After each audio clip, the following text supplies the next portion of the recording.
Morning. I'll call the Kansas County Health and Human Services Committee to order. First order of business this morning is to approve the minutes from the August 3rd meeting. Move to approve. Commissioner Gardner moves. Do I hear a second? I'll second that. Commissioner Anderson seconds. Any discussion? Hearing none, all in favor signify by saying aye. Aye. Opposed, same sign. Motion carries. We have some bills to pay. Move to pay the bills.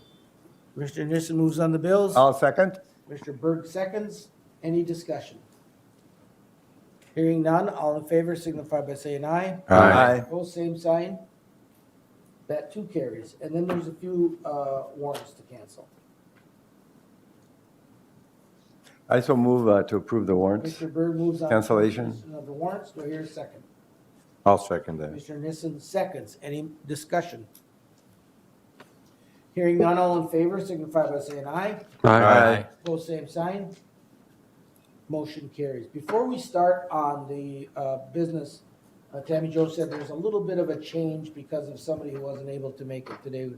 So yes, we're going to present on domestic violence. Carl Klaphocky from my office is going to present first, and then we'll go to Pam Erickson. very good. Thank you. Good morning, Carl. Good morning, Carl. For the record, state your name and what you do here at the county. So Carl Klaphocky, I work with the probation department here as a corrections officer. I deal with adults with domestic violence and generally assaultive convictions. Thank you. You may proceed.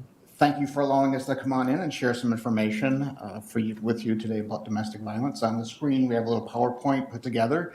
I partner with John Patron in our office, who's also a corrections agent, and he put together all the information, so credit goes to him. So domestic violence comes in several forms. We think about the physical violence, broken bones, cuts, bruises. There's also, there's also the psychological abuse, name calling, blaming, making some victim think that they're doing something they actually aren't. Also included is sexual violence, and then stalking, which has become more prevalent using electronic services, monitoring where the car goes, looking at cell phones, emails and that kind of thing, spoofing. So that is very prevalent.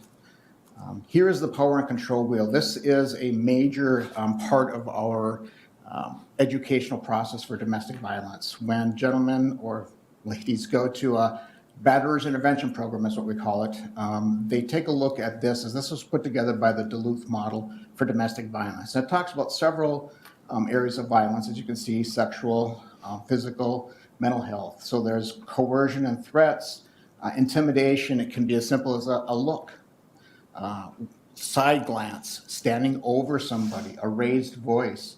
As simple as that can cause fear in a victim. Also using the emotional abuse there, minimizing and denying and blaming. So putting all the responsibility and blame on a victim for what has happened, for why she or he may be abused. It's your fault you didn't get home early enough. The dinner wasn't made. It wasn't good enough for me. So it's your fault and you deserve this. Using children, which is a very difficult one to cover for an agent, because the children are involved in violence, whether it's directly or it's secondary. So they're in the home, they hear the crying, the screaming, see the bruises, but also the perpetrator will approach the mother or the father and say, I am going to contact family services. You are a bad parent. You're never going to see your kids again. I'm going to take them. And then we hear about Amber Alerts, about children being taken. Those are kind of the situations I'm talking about. Using male privilege. This one is prevalent in every single male domestic abuser that I have. I'm the man of the house. I deserve everything that I want because I am a man. You do as I say because I am a man. Economic abuse is one that isn't as obvious. And quite simply it is if she is working out of the home, she brings a paycheck home, he demands all the money. He controls everything. He will give her only so much money to go grocery shopping. He will pay the bills with her money, and then he will set aside money for his pleasure, for him to do things. because he's the man. Again, we can reverse that and say the females can do that more often, or do that as well, but men are more often the domestic abusers. Lastly, at the top there is coercion and threats, and that's pretty obvious. Just outright threatening, saying, I will hurt you, you do this or else. Using pets, killing pets, damaging property in the home, cars, vehicles, that kind of thing. Some national statistics that we have are from 2018. A little dated, but I think they still show some good information. 1 in 4 women and 1 in 10 men. So a quarter of the women in our nation have experienced domestic violence in their lifetime. Sexual violence, physical violence, assault, stalking by an intimate partner, and reported in an intimate partner violence related impact during their lifetime. So female victims sustain injuries 3 times more often than male victims. And I don't know the direct reason for that, but I guess I attribute that to the physical size of a man versus a woman. 23.2% of the women and 13.9% of the men have experienced severe physical violence by an intimate partner during their lifetime. From 2016 to 2018, the number of intimate partner violence victimizations in the U.S. increased by 42%. And I have not gotten the stats, but I assume that rate has either stayed the same or increased with the current situation with COVID and the epidemic. Of interest, an abuser's access to firearms increases the risk of intimate partner violence by 400%. Now that means either brandishing the firearm, saying, I've got a gun, actually bringing out the gun, shooting it up in the air over their head. Any example, 400%, just because they have access to firearms. That is why the court and the statutes in Minnesota have made it so that everybody or every person who's charged with a domestic violence crime does not have the rights to have a firearm. And that's actually a federal law as well.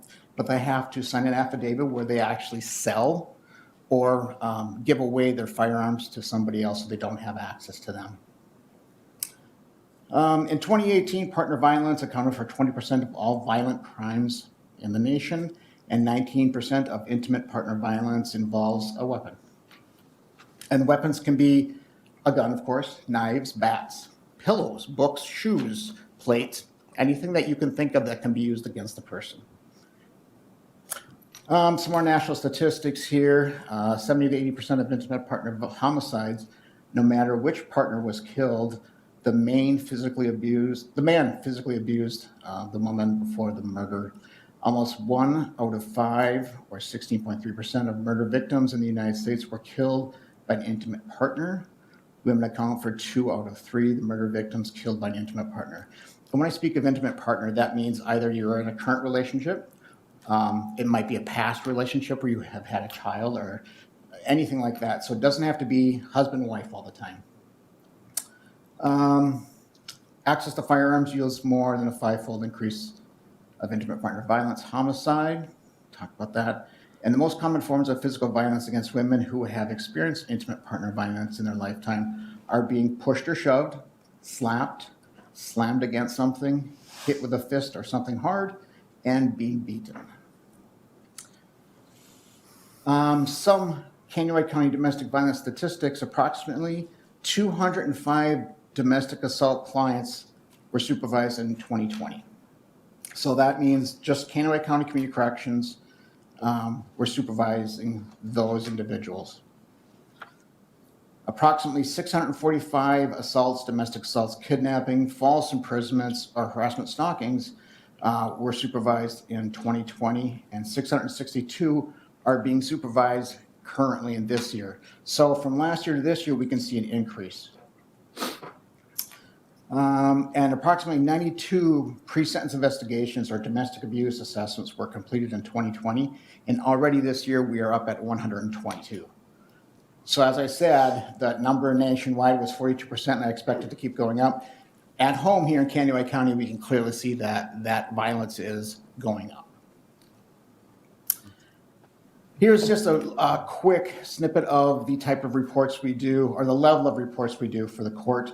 In 2020, we did 19 felony PSIs for domestic violence-related crimes, and this year already we've done 27. Gross misdemeanors, 2027 of those, 2021 already, 13, and misdemeanors, 21, and that actually dropped down to 19. But again, we can see that increase in what is happening, and the court is trying to respond to all this, putting some pressure on us, of course, to follow up with that. The types of domestic violence cases range from misdemeanors, 90 days jail, $1,000 fine, all the way up to felony, where it's years in jail and thousands of dollars in fines. We also supervise prison releases, so supervised release. We do that for the DOC out here because we are Community Corrections Act County. The misdemeanors and gross misdemeanors are used to enhance crimes to felony level. So even though somebody has a felony assault just by threatening or slapping somebody, which seems kind of small, because they've had 2 priors, it makes it a felony. Just like a DUI, a DWI enhances. And that happens for about 10 years after the first conviction. Domestic violence related cases are also called targeted misdemeanors by the Minnesota Sentencing Guidelines Commission. And essentially point that out because the Guidelines Commission and their committee consider domestic violence related cases or convictions very serious. So when they have those as a history, it's a precursor for other violence. So they want to really pay attention to that. And the types of domestic violence related charges: domestic abuse by strangulation, of course, stalking, order for protection violations, or domestic no contact order violations, 5th degree domestic assault, kidnapping, false imprisonment, malicious punishment of a child. Also in there, I think we forgot to put in sexually motivated crimes, sexual assault. As you probably have heard or read, that sexual assault isn't about sex, it's about violence, power and control. And that's essentially what domestic violence is, power and control. Some myths and truths about domestic violence. Most people think that you can identify somebody who might be a domestic offender just by looking at them. You know, we have the stereotypical, I have my t-shirt and I'm smoking cigarettes and I'm an alcoholic, whatever. And that's totally untrue. It goes to every economic class. We've dealt with professionals in our office. We've dealt with those who are struggling and homeless, and the gamut in between. Also ethnicities. So Americans can be every ethnicity that we have in the area here. And again, it doesn't matter. There isn't more of one or the other because of relationship issues or cultural issues. It doesn't matter. They all come across and they experience domestic violence. Offenders want to control every aspect of the victim's life, such as daily activities, financial situations, isolation from friends and relatives. And that's where the control is. And that's how offenders can make their victims do as they please. Victims fear either being assaulted again or actually being killed. The most dangerous time for victim is when they leave their abuser or they contact law enforcement. That is when the offender is facing the loss of their control, of their property, is trying to leave them, and so they're going to use everything that they can to maintain that control. They act out. Probation agent authority responsibilities. We ensure that the victim and public safety is there by enforcing the court order conditions and restrictions. We make sure that the offender follows all no contact orders and orders for protection. That being said, we're not with them 24/7. We can only do so much, and if they make the decision to act beyond those orders, we will follow up as best we can. Ensure that the offender complies with no weapons, firearms, or ammunition orders. We've coordinated with law enforcement here to either turn in firearms, or if there's a firearm on scene, they can take control of that. So we don't want to have anything to do with firearms. Excuse me. We complete the domestic abuse pre-sentence investigations. We help the victims with safety planning by coordinating with Safe Avenues, which a plug for them. They're a great organization. We use them. We rely on them. They do great work with the victims. So we really love working with them. We assist them in training new advocates with Safe Avenues, but also we are an agent for change. So what I mean by that is that we work with offenders not just because of a court order, but because we want them to reach their potential, to be a better community citizen. So it's not just work on conditions imposed by the court. We want to try to get their driver's license, maybe get their education, get a different job. So there's various ways that we can help a client. We engage the offenders in regard to power and control, of course. We monitor and reinforce progress with the Bad Orders Intervention Program. We analyze and assess offenders' risks and needs according to appropriate assessments. We also screen offenders for risk factors of spousal or family-related assault. We establish a professional relationship with our offenders and victims, and we also collaborate with Child Protective Services and law enforcement. Some of the assessments that we do use through the Corrections Office is the Spousal Assault Risk Assessment, Ontario Domestic Assault Risk Assessment, and the Level of Service Case Management Inventory. And what we use those for is they're called trailer assessments, and it's a very factual verified way to take a look at domestic violence and their risk for reoffending against them, for their volatility, and if there is a need for treatment. Most domestic violence offenders score at medium to low risk on our traditional offender risk assessments, but they scored higher on the domestic violence assessments. Therefore, we use those. And the domestic violence offenders are the most dangerous offenders for law enforcement when making an arrest and probation officers when doing compliance checks in the field. Therefore, our office has a mandate. There is at least 2 people that go out on a home visit. And if it's a dangerous situation, we will call law enforcement, and they are happy to come with us to ensure our safety. So it's a good relationship. And it looks like that's the end of my presentation. Any questions? Thank you. Any questions for Carl? Steve, George? Okay. Very interesting presentation. Those numbers are overwhelming to see those increases like that. And over the last 5 years, and I have several questions. Has there been certain patterns in history, or is this one of the biggest increases we've ever seen along these lines of domestic abuse? And is this, our numbers, are they consistent somewhat with the numbers across the United States?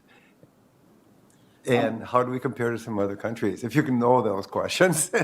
Unfortunately, I don't know exact numbers. But I don't know if Tammy Jo has numbers like that. But I'm not saying exact numbers, but just trends, or is this, and what's causing this, if we can.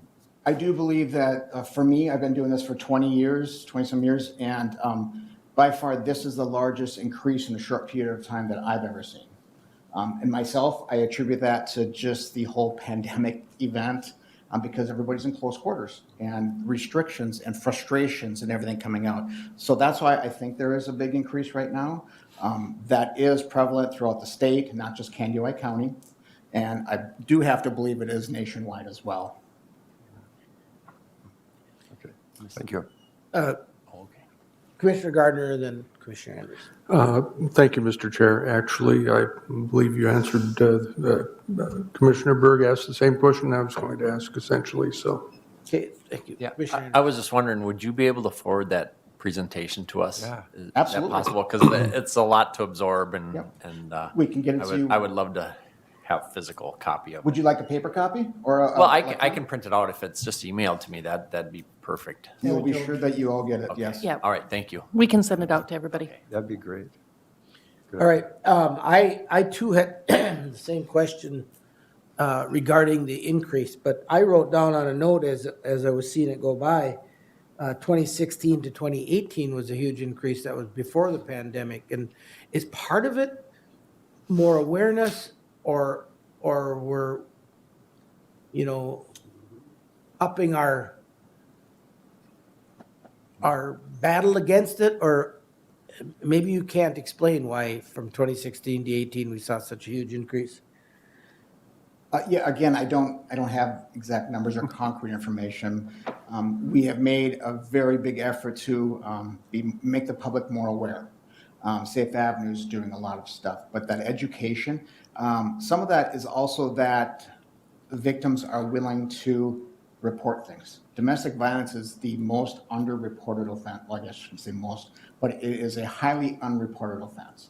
And it gets so much worse that the victims finally say, enough, I give in, I need to stop this. So I believe that education, the strength and the knowledge that they can report things and be safe has increased and given that number change. Then the other question I had, and maybe it's more rhetorical, or maybe you have measurements of it. You guys work really hard in a job that's got to be extremely difficult because you see a lot of sadness, a lot of frustration. What do you consider a success and a success rate for the work that you do in intervention? And, you know, I imagine stopping the action is considered successful, but can you talk about that a little bit? So, some personal side of things, yes, there's a lot of weight, a lot of sadness, emotions that come with them, especially when you deal with children, as I said earlier. It's very difficult. Or you see a very traumatic event, that's very difficult to deal with. But, you know, we have support. Tammy Jo helps us out. We know what's going on. Alina, my partner, John, and other agents in the office if we do have a very terrible problem, or very terrible case. I blinked on the next stuff. Kind of how you measure your success. So success is different levels, of course. Success can be as simple as you never have another arrest for domestic violence. Well, we may not know of an arrest in a different state or a different county, okay? So we can't really verify that. Success is attributed to hopefully never seeing them come through our doors again. But then we want to be able to follow through with victims and see what's going on. And that's really where we're developing some things, is to get in touch with the victims and say, how are things going? Again, that's a double-edged sword because you may get the truth, you may get the protective version. Thank you. Tammy Jo. Yeah, I'd like to add to that just a little bit and go back to your first question, Mr. Chair, if I can. In regards to crime rates, it's very difficult sometimes to pay attention to how crime rates change over time. But one of the things we do know about how crime rates overall have changed is between 1986 and 2016, we saw significant decreases in national crime rates across the country. Since 2016, actually not just in domestic violence, but across the board, we have been seeing an increase in violent crime.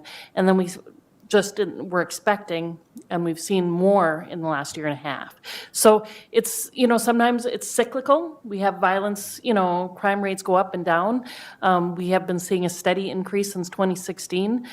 Part of that may be because it had dropped to such a low level before that, comparatively speaking. So we don't always know what those crime rates are caused by.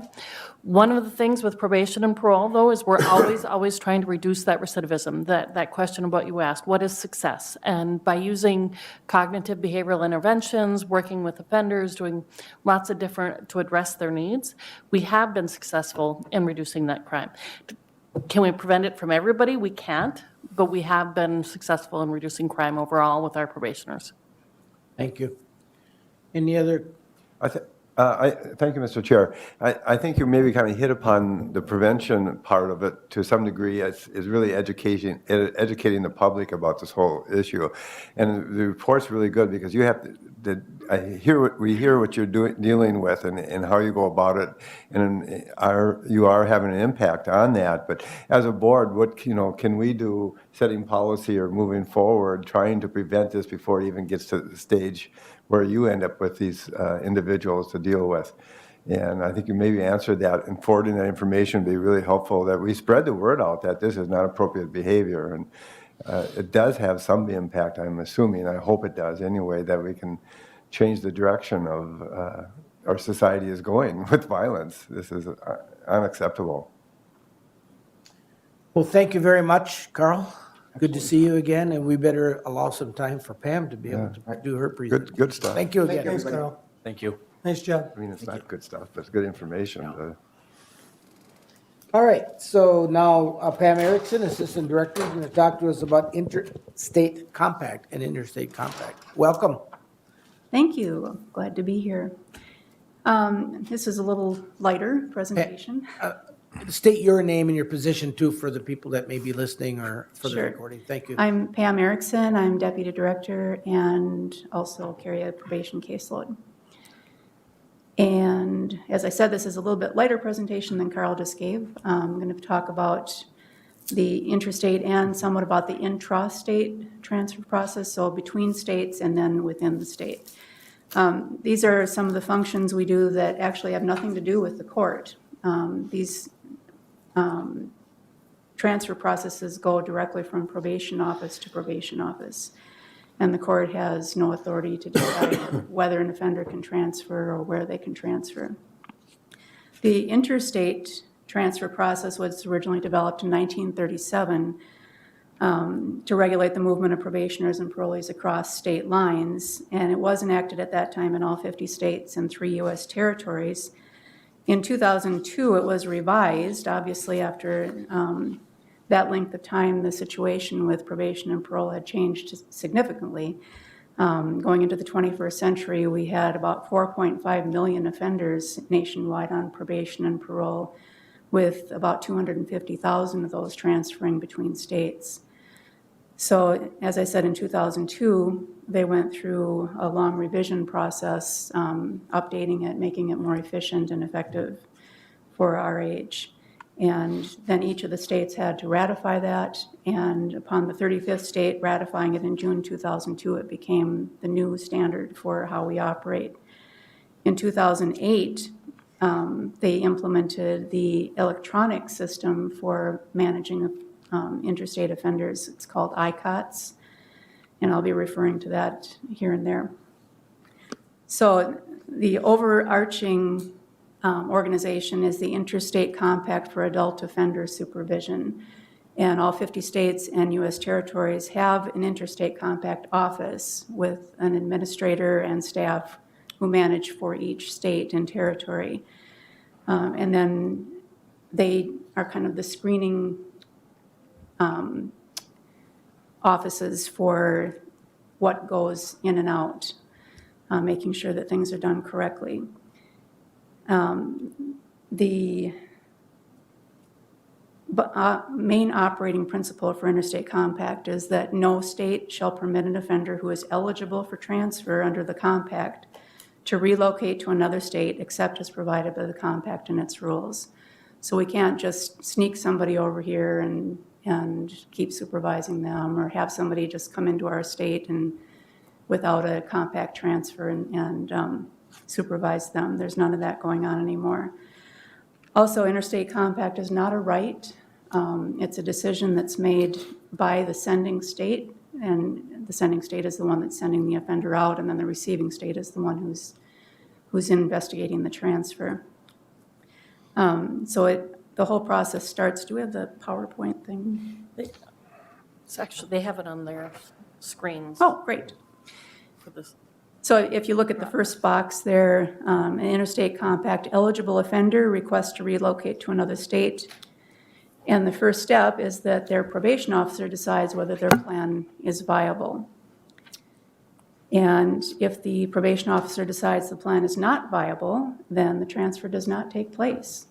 And I have had situations like that where an offender wanted, say, to transfer to Florida and had family there, could probably get a job there, but they had a place to live here, they had a job here, they were doing well here. The main thing we look at in evaluating interstate transfer is whether they will be more successful on supervision in the other state than they would be here. They can't just move for a fresh start. They can't just move because they want to live with family. It's related to how they would do on supervision. And so if they're doing well on supervision here, they have a place to live, they have a job, they have to have a pretty good reason for us to consider a transfer to another state. So if we go with the yes answer, that the probation officer decides the plan is viable, then the next step is that we submit an application asking that. To back up one step, to determine eligibility for interstate transfer, we look at some main things are whether they are a resident of that other state. In other words, did they live there for at least a year before they committed the offense in Minnesota? And that can get to be a tricky thing because, as you know, the court processes take time. And so, say this offender lived in Iowa for 5 years prior to coming to Minnesota and committing an offense. But since then, they've moved to Minnesota or they've moved to Pennsylvania. Doesn't matter. We look at that year before the offense to determine their resident status. So for that case, their resident status never changes, no matter how many times they move. That state where they lived before the offense remains their residence. Then we can also look at resident family. There's a short list of family members we can look at. Spouse, adult children, aunt, uncle, grandparent. Do they live in the receiving state? Are they willing to assist the offender in being successful? And does the offender have a good possibility of getting a job there, of being self-supporting? Things that don't apply would be fiancés, girlfriends, minor children. Those are not taken into consideration as resident family of the other state. We also look at their offense level. It's somewhat counterintuitive because you'd think, well, the less serious the offense, the more likely they'd be accepted for transfer, but exactly the opposite is true.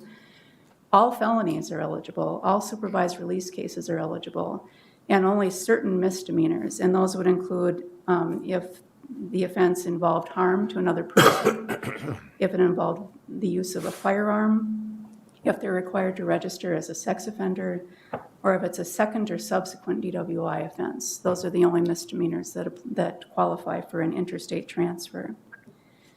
So we've determined eligibility. The person is an eligible offender. The PO has decided, yes, we'll submit the transfer. So then we sign the application and send that out to the other state. As I said, that goes first to the Minnesota Compact office, and then they decide, okay, does this all look in order? And we'll say, yes, it does. So then it's submitted to the receiving state, say Iowa, their compact office gets it, they review it, they decide whether it's appropriate. If they do, then they send it out to the individual county where it's assigned to a probation officer in that Iowa county, say, who will actually investigate whether or not to accept supervision. So they have up to 45 days to investigate and decide whether to accept the case. An investigation would typically involve a home visit to where the offender plans to live, a check with the employer if the offender already has employment or has prospective employment, check out how they've been doing on supervision prior to this, things like that. And if it doesn't check out, then the transfer does not take place. It comes back through that whole system to our office with a no, this transfer is rejected, and then the offender has to stay in Minnesota. They cannot be in the other state. But let's say it all checks out and the Iowa agent decides, yes, they can come. Then we issue them reporting instructions so that they go directly from our office to a specific person in that Iowa office and check in. So we have a seamless transfer of supervision. There are certain limited cases where an offender can go, say, to Iowa while the transfer is being investigated, but most of the time they have to stay here in Minnesota while that's happening. So I'll take questions at any point if you want. Just to be clear that only supervision is transferred, not the case. So anything having to do with court, with the case, the offender will have to come back to Minnesota to address that. Any orders making changes to supervision have to go through the original court.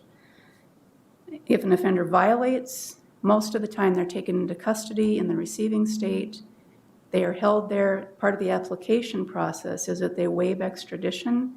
So if they're taken into custody in the receiving state on a violation, they don't have any right to an attorney. They don't have any right to a hearing. They're just held until Minnesota comes to get them and bring them back to court.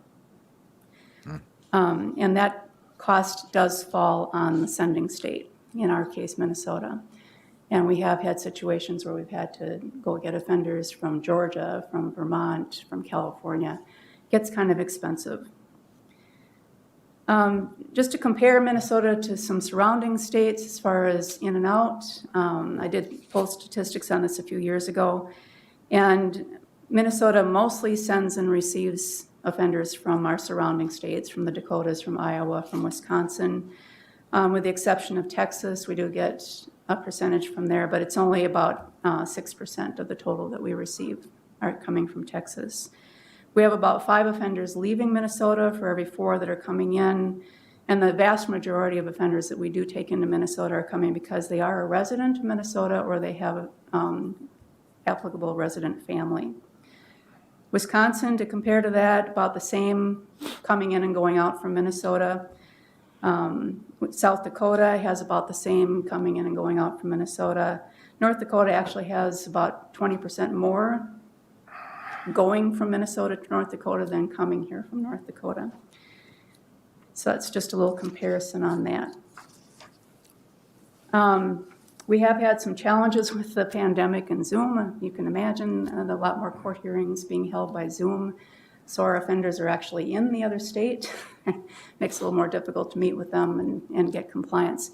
The main challenge has been getting the application signed because we do have to witness that to make sure they understand it.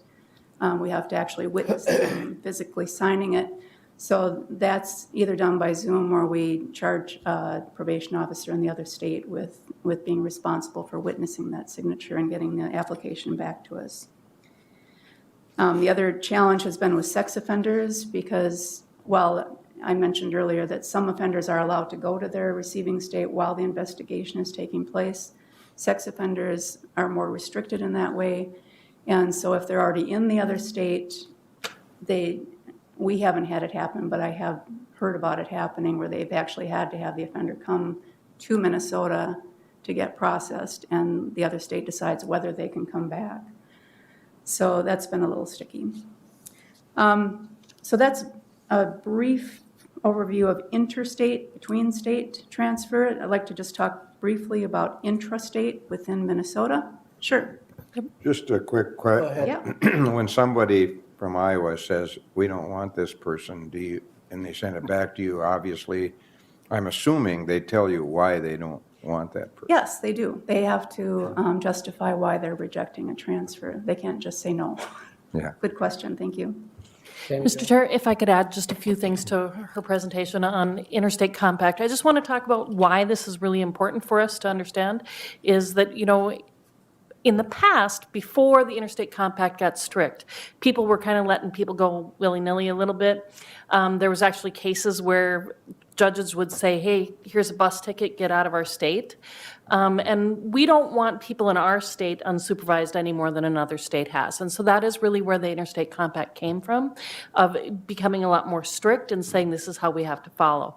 It is a very complicated process that actually, as Pam mentioned, a lot of times our judges and our attorneys are not aware of that complicated process. My probation officers have to follow the rules, and they have to be very specific about what those rules are and make sure that the offenders are following every step of the process. If we don't, we actually are subjected to fines, very significant fines. And since 2001 and the different time periods that they've gotten stricter on Interstate Compact, many states and jurisdictions have been subjected to those fines that have been pretty significant. So it's very important for us to understand the process, making sure the probation officers follow through. It's going to be a little bit more difficult as Pam gets ready to retire because she's kind of our interstate guru at the moment, so I have other staff trying to follow in behind. One other major cost she did mention that I want to make sure everybody's aware of is if somebody violates their probation in another state, it does become the sending state's responsibility, but even more so, it actually comes back to the county budget. It's not a state budget, it's a county budget thing. If one of our offenders is in Georgia and they violate, our sheriff's department has to pay for that person to be held in that state and transported back. And that usually is quite lengthy process to get back here because they go through jails and transporting. We've even, in my previous jurisdiction, we actually had to go to Hawaii to get somebody. So it could be an extensive cost, just so that you're aware of in terms of when we do file violations. But we don't want other states leaving an offender here that's in violation, so it's one of those that we have to follow through with. And it is required as part of the compact that if somebody violates in another state, we have to go get them. We can't just say, oh, we don't want to go get them. It's a requirement. We also can't just close the case. Right. Before we move on, are all 50 states part of the compact? Yes, they are. and 3 U.S. territories, the Virgin Islands and Puerto Rico and District of Columbia. As Pam mentioned, during the pandemic and Zoom things, we've had a lot of conversations lately with the judges and attorneys where they've even tried to close cases or send them off, and that would have been in violation of the compact. So Pam and our offices actually had to call the judges and say, you actually can't do this, which you can imagine goes over really well. But under the compact, we have to say, specifically, this is how we have to follow it. So it's pretty complicated, and just like some of the other things, we're lucky to have people very We knowledgeable. actually had 4 of those in 1 week, so Yes, we did. that was a little, Commissioner Berg, did you have something? Yeah, it's so interesting.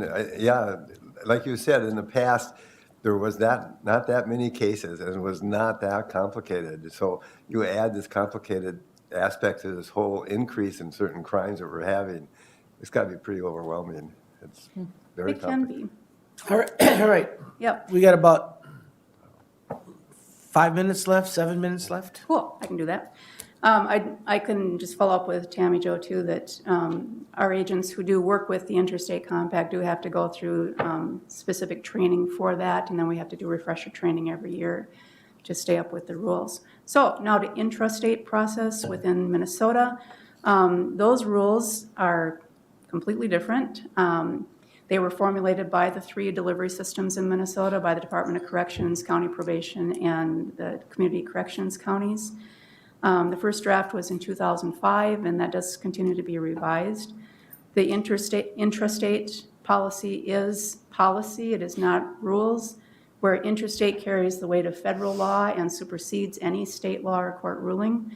Intrastate is policy and not the weight of law. These offenders within Minnesota can move and just let us know that they're in another county, and then we submit the transfer, see if the other county will take supervision. And we do not have the authority to recall them to our county if the other county rejects supervision. So the criteria for eligibility for intrastate is nothing like interstate. It has nothing to do with residency or family or employment. It has more to do with where they're living. And then we also look more at the offense, at their risk level, at what specific conditions they have as part of their court order. So it ties more in with the LSCMI that we do, the risk assessment, and that's done by all the counties in Minnesota. If they're not eligible for transfer, then supervision stays with our county no matter where the offender is living in the state. If they're eligible for a transfer within the state, then we can submit that to the other county and hope that they'll take supervision so that the offender is supervised closer to where they're living. One thing that is the same, they have 45 days to investigate. The process of investigating is much the same. It's only supervision that's transferred. The case still stays with our county. And for any court business, they do have to come back here to address that. So that leaves, I think, a couple minutes for any other questions. Tammy Jo. Yes, thank you. I'd like to add just a few things. So how this matters to our supervision process is some of our cases come from other counties. So they may have different cases that we're supervising for Swift County or for Stearns County that we manage in our office. The other side of it is if a case is denied for some reason by the other county, our probation officers then are required to provide that supervision maybe in Polk County or in Duluth or wherever that individual may live. We don't have the authority to require them to come home or come back to our county, but we still have to provide that supervision as ordered by the court. So it's another one of those things that it complicates the process of supervision and how we manage what's happening with each case. And so we felt it was very important for you to understand the difference between intrastate and interstate and how it affects supervision in Candy-Ojai County. Thank you for that. Any other questions or comments? Mr. Gardner. Thank you, Mr. Chair. I just want to thank you, Pam, for everything that you've done for the county and for all the people that you've worked with over the years. I know it's not an easy job, and I know that it's involved long hours and much heartache, and congratulations on your retirement. Thank you. Yes. All right. Well, thank you very much, Pam. And I echo Commissioner Gardner's words on your retirement. You gave me a little heads up about a month ago when we had a barbecue together. So good luck. And I will adjourn the meeting or the Health and Human Services Committee.